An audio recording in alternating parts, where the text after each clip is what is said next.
So we're trying to find the link between underlying function, or underlying body function, strength, motor control, and let's say the result, the overall performance, with a number of experiments and simulations.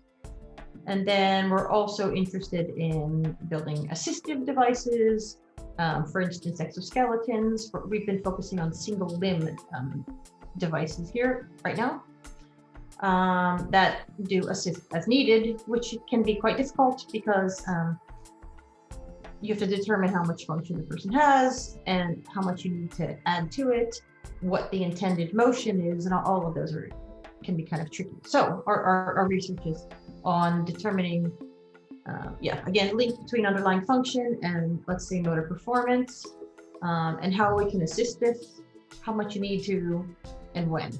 So I sort of see myself as maybe more of a methods person, so kind of trying to upskill and learn different tools that I can then apply to different questions. But if I had to fit my current research into a few boxes, it would probably be sporting technique, so mainly bat and racket sports, post-impact acceleration transmission through the body, and a bit of flywheel resistance training with some strength and conditioning colleagues. So yeah, that's me in a nutshell at the moment. Broadly speaking, my research at the moment is around sports performance and injury mechanisms.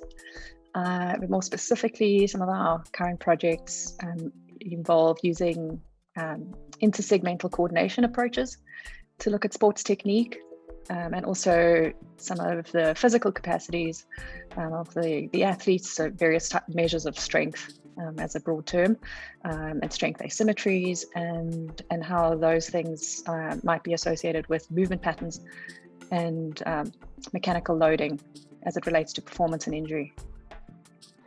So at the moment, we've got a few exciting projects actually, and most of them surround looking at or bridging the lab to field nexus, where we aim to deliver sort of lab grade insights using machine learning approaches. And we also have a secondary one at the moment aimed at standardising biomechanics 3D motion capture practices across the Australian Institute of Sport and state-based institutes. Secondly, probably also worth mentioning, I now co-direct a large research institute called the Minderoo Tech and Policy Lab at UWA. We have a team of 16 scholars working in science, law and policy. And we challenge the corporatised sort of surveillance tech and data futures, where we ask sort of two main questions. The first being, what's the appropriate legal, ethical and scientific safeguards around human monitoring? And that's actually what our team calls technologies based on personal data collection, really, which is what we all do as biomechanists. And secondly, the other thing that we address is how can we bring democratic demands and safeguards to tech that is deployed in our cities and our workplaces, our public and private lives, our sporting and clinical lab settings, if you like. So currently my research really focuses on plantar flexor mechanics and the mechanics of the lower limb, in particular during landing, so things like jumping tasks and running. So there's a long running project that some of the videos, they kind of appear around Biomechanics Day, of these real high density marker arrays. So that's a really long running project that I would have started on my postdoc on several years ago. So that's using high-speed motion analysis to really quantify shape changes and mechanical properties of soft tissues during those sporting tasks of interest. So we're looking at things like inertia parameter changes. We're looking at the energy being carried by those tissues and dissipated by those tissues. And then some more recent work that we've been building on is looking a little like what Lainey had said, is looking into the muscle itself. So we're using ultrasound and EMG to characterize basically the muscle tendon unit function during those same tasks. So we've been looking at the mechanics of the plantar flexor and the Achilles tendon during running, changes with foot strike, changes with cushioning in shoes, for example. And not to the same scale as Jackie has been, but we've been using machine learning approaches with kinematic, kinetic and electromyography data, and that's been used to inform rehabilitation systems and techniques for that.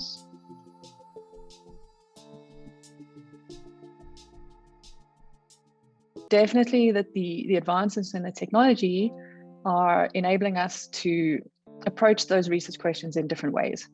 So especially, changing the things that we can measure accurately, and especially, I think, changing the different environments that we can measure those things in, and how we can assimilate different data sources. Technology is driving a lot. We need good, strong, motors and actuators that don't weigh a lot.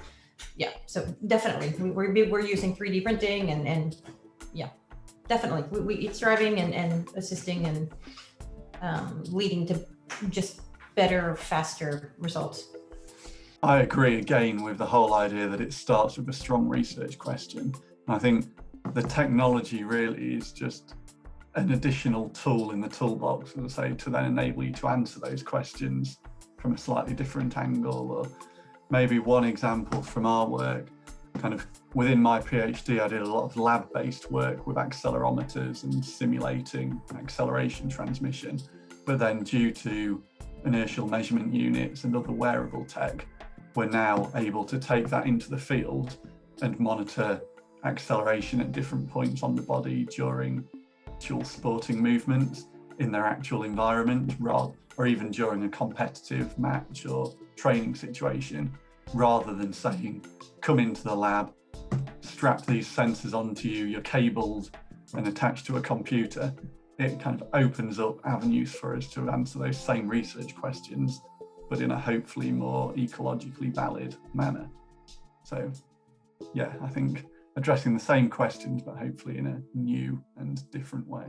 We're very heavily reliant on the really recent developments in high-speed motion analysis systems to be able to do that. You simply could not do that work manually.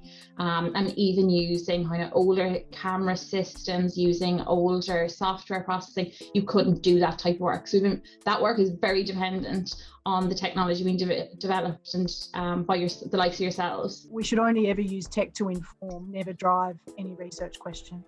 And so that's been certainly my approach, and the approach that I use with my students over the years. So historically, the tech I've used has ranged from back in the day 2D film, where we digitised 2D film, to 3D motion capture, as you well know, MG, IMUs, to now, medical imaging tools, to now aggregating biomech data for machine learning purposes. Also, though, just to create tools. And in many respects, the things we do for machine learning purposes today are actually reinventing tools that we were doing manually back in 2D film. So most of the uses of machine learning at the moment that I see in terms of motion capture are pose estimation techniques that essentially reinvent what we did 30, 40, 50 years ago. So in that sense, I don't necessarily know that we're making advances in technology in that sense if we use the machine learning example. But what we are doing is creating tools that reduce our labour task. And in that sense, I think tech is really useful, but it's certainly not this magic bullet that we all seem to think it is. Because ultimately, at the end of the day, the tech that you use is only going to be as relevant as the questions that you apply it on. So I'm actually not sure, to the second part of your question, Kim, I'm actually not sure that tech needs to improve at all, or that I need, for my work at the moment. I think what does need to improve are conversations and safeguards surrounding the use of the tech and the data that we capture as a discipline. And I actually think that's where improvements can and should be made today, because I think the tech, for the most part, is currently starting to outstrip our usefulness for it, or certainly our meaning, how we can meaningfully apply that technology. With different kinds of wearable sensors, we're able to build that into an assistive device, which gives you a real-time feedback on how much, what movement's happening. And then we're training these different sensors to understand how much ability the person's able to generate. And all of that helps in real time to have a device that actually helps. And then we've been experimenting, and other people have done much more than us on, even as mentioned before, even like a biofeedback, so patients can see and change their patterns and get immediate feedback. Whereas 20 years ago, they would have had to wait for 2 weeks to see an analysis. Now it's immediate.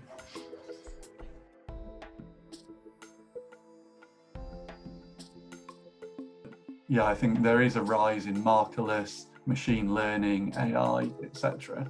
But then I'm sure computationally as well, we will also see advances in other fields. In some of the areas that I'm working in, there's still a long way to go, I think, in terms of putting on a sensor, getting a small amount of data out in the field, but we're not at the point yet where we can take that data within a session with a coach and really give them meaningful advice that they can use to make the decisions there and then. So as much as we've improved in speed, I think the future is still to make it faster and more efficient. There is a tendency to automate everything. And if you're automating decision making based on are they above or below a threshold, you're losing that actual biomechanical skill and the real data analysis and decision making. So I think that's a really, really important point, actually. I agree with what you both said. I can see sort of future of technology. Part of it is on measurement, as been mentioned before. I think there's always going to be a place for lab measurements anyway, but there's of course more and more questions and applications for outside of a lab, whether it's with wearables or markerless and so on. And that's, just exploding in these past years. It's kind of tempting to hope that that's kind of a holy grail and we won't need labs anymore, but it's important to understand what the analysis, it's important to understand how reliable, how accurate these are. It's tempting just to believe everything, all the data that you receive is entirely true. So it's really important that we need to analyze and understand how much we can trust this data. And that's a huge technical challenge. And then can we have better training methods so it's much, much better? So kind of a data-driven approach there is huge now, and it's going to continue, I think. And then on the modeling side of things, again, because computer power is so much better and we can do and see more, simulations are getting much better now. It's still hard to compare simulation with reality because we still can't measure everything yet. We can't measure muscle forces, not really. So in that, to make better simulations, even that's kind of taking two approaches. One's a data-driven approach, training methods based on, or training your simulation based on historical data, or improving modeling, and those two are sort of merging too. So we'll see how that marriage in the future comes along. So yeah. And if we're going to give this as feedback, or we're going to work with companies or with humans, is an appreciation of the limitations of that technology and the magnitude of error that's within them. And we shouldn't be apologists for that, or we shouldn't be insecure about that. That is our profession. It's an expectation as a scientist and as a researcher that people trust us, that we're not trying to push products on them. We're not trying to monetize them or make them a commodity. They trust us to give that kind of information, just as I trust Vicon, or I trust, technology providers in biomechanics. Have to meet a whole range of regulatory standards. I trust that that's the case, and people should trust the discipline, and we should trust ourselves about that, instead of being what I think at the moment is rather insecure about it. If we have something that we can calculate 2D joint angles now using our iPhone. We still have to do some manual work on that to fix it, to make sure it's correct. I think that's probably an area it's going to need refinement, but something that we need more data sets to be able to refine these algorithms. So if I look at some of the muscle work that I've done, muscle segmentation, it'd be wonderful. That we've done analysis that's taken 24 hours, like 24 consecutive hours is added up to analyze one person's leg. That is slow, that is laborious. We could really do with being able to speed that up, but we know that when we go to automating that, you still have to do an awful lot of manual checking. The only way that we're going to make that better is by having more training data sets. And this is going to get into the whole legality of sharing data sets internationally. That is ultimately, it's a medical imaging protocol, it's patient data ultimately. So we're into kind of a whole legal and ethical framework there. And I don't think our discipline at the minute is ready, but that's obviously what Jackie is really like is becoming a specialist in. So I think that's one of the considerations, is really how do we handle these mass volumes of data. And I think guidance for me as a biomechanist, like some explicit, easy to understand guidance, as to what I can and cannot share, because I do think that countries do want to encourage their institutes to get involved with open science, but it's still it's very broad, and I think we need more guidelines really as to what we can and cannot do, and that's probably going to have to be done on a regional basis, because in the EU we've got GDPR, and that obviously doesn't apply. There's different regulations when you're sharing data with North America, for example. The future of technology is going to be rather interesting, isn't it? So it just depends on who the creators of that technology are going to be, whether they're going to be, then in some respects it's been researchers to a smaller degree. The bigger great creators of technologies are groups like Vicon, for example, as yourselves, and the clinical and engineering tech specific companies that we've come to rely on in biomechanics. And then the future obviously is there's this huge rush by many of the tech titans, and in fact just sports tech development, clinical tech development, wellbeing development more generally, which we can talk about a bit later. For me, for biomechanics tech development, I think what I'd love to see, which is not what we're seeing currently, is definite. I think there will always be a place for lab grade collected data, because I think it is our ground truth. It's what we compare to. It's what we can be very confident in. But what I'd love to see is, and have always worked towards in creating tools, is to bridge that lab field nexus. But that doesn't mean that we create tools that just create surrogates that allow us to collect surrogate measures of what we really want to collect in the lab. So if I had a wish list about what tech would be created, it in fact would be to replicate what we could do in the lab out in the field. That wasn't essentially collecting surrogates that we can then try and link to what we're collecting in a lab. And I think that's the danger where we are at the moment with respect to what we're trying to do out on the field with wearable devices and all those sorts of things. They're really giving us surrogate measures of the variable we really want to know, which is still, unfortunately for us, locked back in a lab setting.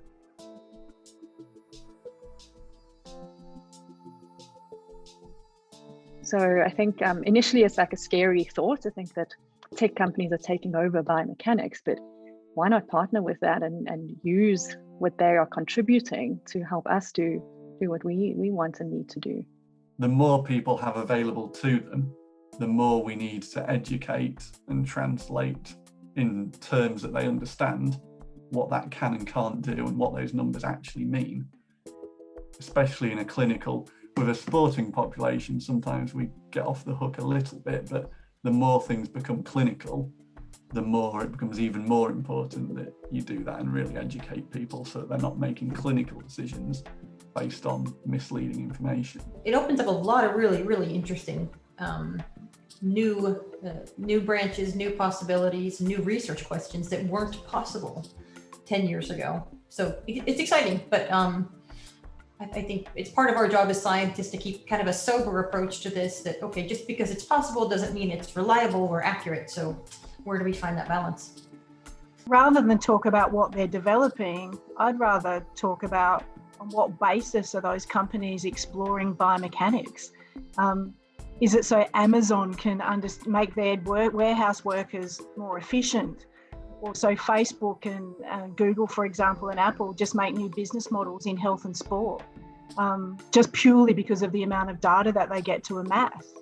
We're all for getting biomechanics and science out into the general public, but at the same time, there does still have to be quality control on it in terms of the quality of the data that goes out, and in terms of conveying how complex this data is to really understand.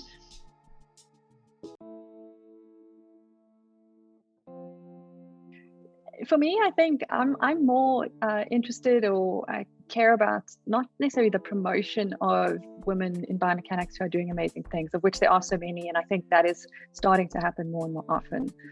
But I think for there to be genuine change, sustainable, long-term, to the point where we don't need to actively go out and promote and look for female speakers on panels, it will happen organically.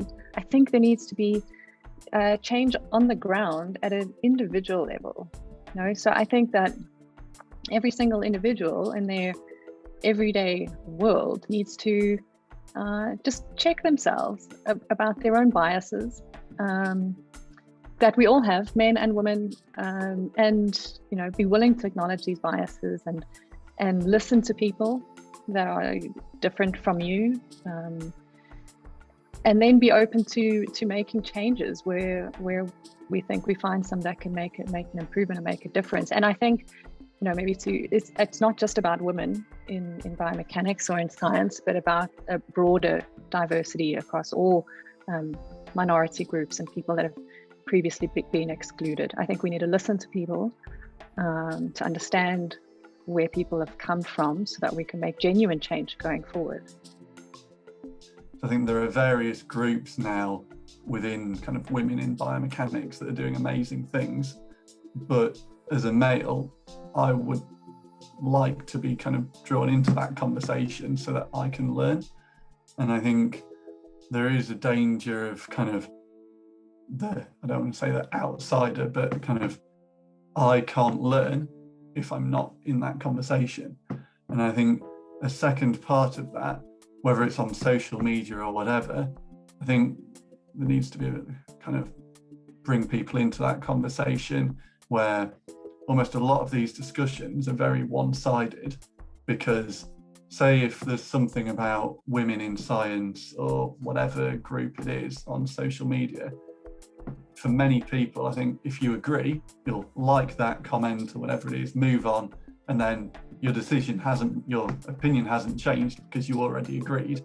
But the people who maybe think, oh, I'd like to know a bit more about that, or that's the first time I've come across that term or that concept, often they don't say, oh, what's this? Can you tell me a bit more?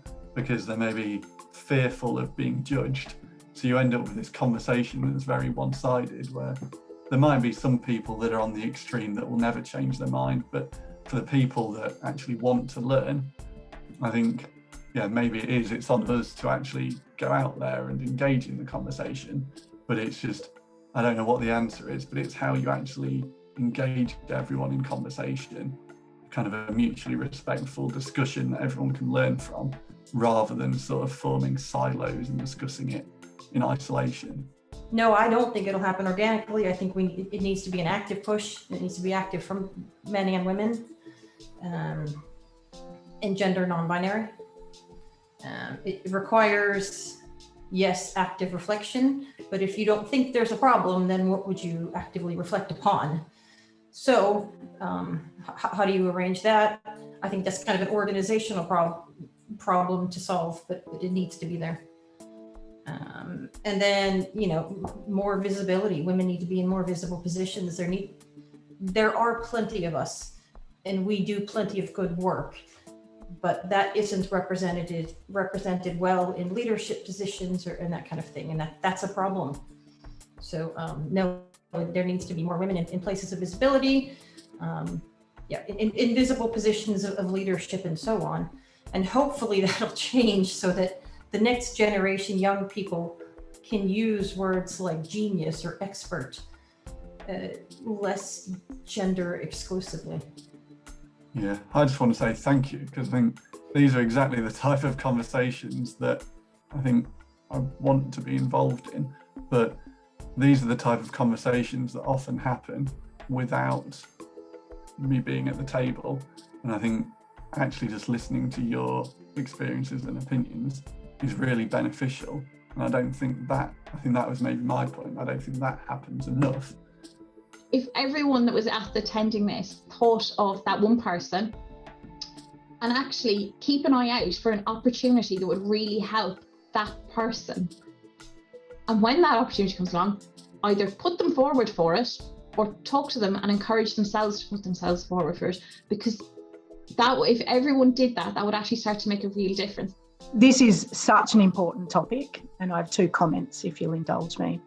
So the first is, at the early stage of my career, I honestly and truly believed that the playing ground was fair, and that if I applied myself and I did great research, that I would be judged on merit. And I can emphatically tell you that I was naive, that women, and particularly competent women, hit a glass ceiling, where they're not supported for promotion, they're overloaded with responsibilities, they're overlooked both in terms of their output and their expertise, often for junior men. And I don't mean to make this a strongly them versus us situation, but it is unfortunately the case.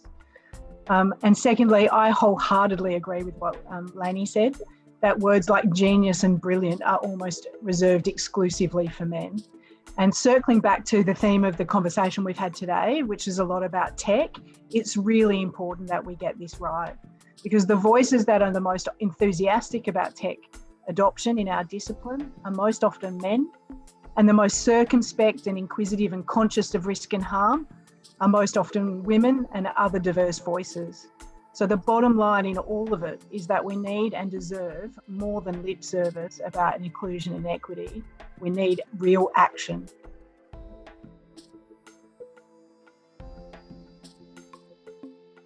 I'm one of the conference organizers, so everything. Of course, we would have preferred if we could have welcomed you all in Stockholm, of course. But we're really working hard to make this a digital forum the best possible, as good as it can possibly be. But yeah, really looking forward to the conference in general and getting back to some academic conference activity. Definitely looking forward to everything, because it has been a while since the last academic conference, picking up again at this time of year. But I think especially if I look at the program, the debate sessions look like they'll be really interesting. So I'm looking forward to those. And also I see in the program there's some mingle sessions scheduled. So I don't know what those will really involve, but again, it's so important to try and have those personal connections and conversations, even if we're all stuck behind our computers. So yeah, it'd be good to try and connect with some people around the world again. So of course, I'm excited about the entire conference. In particular, I'm really very keen for the great set of pre-conference tutorials that we've lined up. They're really interesting.